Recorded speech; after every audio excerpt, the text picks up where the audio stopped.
আজকে আমরা দেখব কারা বাংলাদেশ আওয়ামী লীগের নিষিদ্ধ চায় আর কারা বাংলাদেশের আওয়ামী লীগ নিষিদ্ধ চায় না।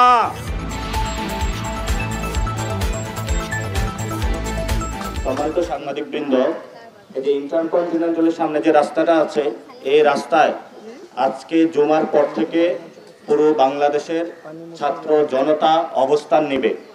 আজকে আমরা জুলাইতে ফেরত যাচ্ছি। আমরা কোনো দল বুঝি না, আমরা বিএনপি বুঝি না, আমরা জামাত বুঝি না, আমরা এনসিপি বুঝি না, আমরা একটাই বুঝি, বাংলাদেশে একটাই, সেটা হলো জুলাইয়ের যুদ্ধরা আজকে রাজপথে ফয়সালা করবে বাংলাদেশ আওয়ামী লীগের।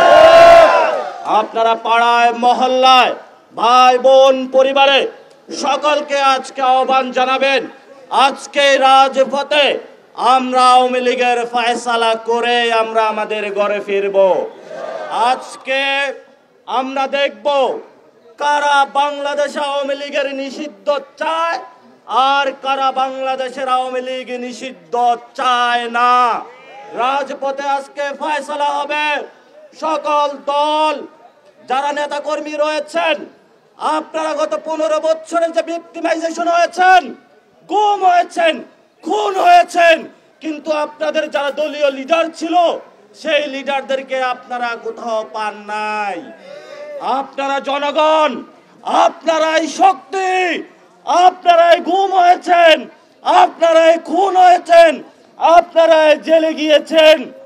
আপনারাই যদি আজকে রাজপথে নেমে আসুন, তাহলে এই ইন্ডিয়ান যে এক্সটেনশন 1972 সালের যে সংবিধান দিয়ে বাংলাদেশে চেপে বসেছিল, আজকে আমাদের আরেক স্বাধীনতার স্বপ্ন ভোর এসেছে।